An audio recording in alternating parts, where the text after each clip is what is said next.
Good morning, I'm Jen. I just wanted to tell you a little bit about our first boondocking experience with our 2021 Ford F-150 with the 7.2 kilowatt generator. We are towing a 1989 Airstream Excella. She is 25 feet long and weighs 6,800 pounds dry weight. We stopped at a Flying J truck stop last night in northern Georgia at about 11 p.m. We ended up having to use a regular 25-foot home extension cord with a dongle attached to it because we had some electrical issues earlier on in this trip. I will link that video above so you can see what we had to deal with. The temperature outside all day was in the high 90s, but by the time we got to this Flying J, it was between 73 and 80.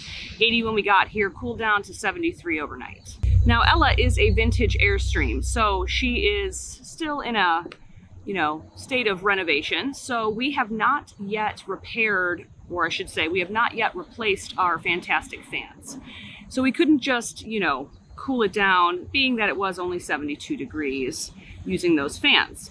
Also, I am almost 7 months pregnant, and I'm very, very, very sensitive to temperatures. So we needed to make sure that the AC was on and cooling down the Airstream. Plus, being that it was 90 degrees all day on our drive, the Airstream was not very comfortable without AC.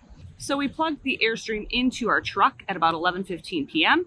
The AC cooled off the trailer in less than an hour. The max that she pulled was about 2,000 watts right at the startup, and when I checked it in the morning, she was at 1,600 watts. So we could draw a maximum of 20 amps from the outlet we were plugged into because we were using that normal extension cord, and that translates to 2,400 watts. So we ended up peaking at about 1,900 watts maximum, which was well under what we were allowed to draw.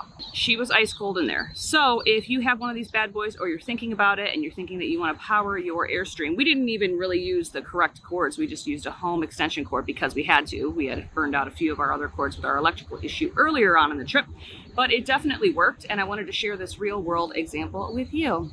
So if you like this video, give it a like, and if you're not subscribed to our channel yet and you love anything to do with Airstream travel and all that jazz, give us a subscribe. Make sure to hit that subscribe button and the little bell next to it so you'll be notified anytime we release a new video. And now we need to get some gas and get the heck on the road. Catch you later.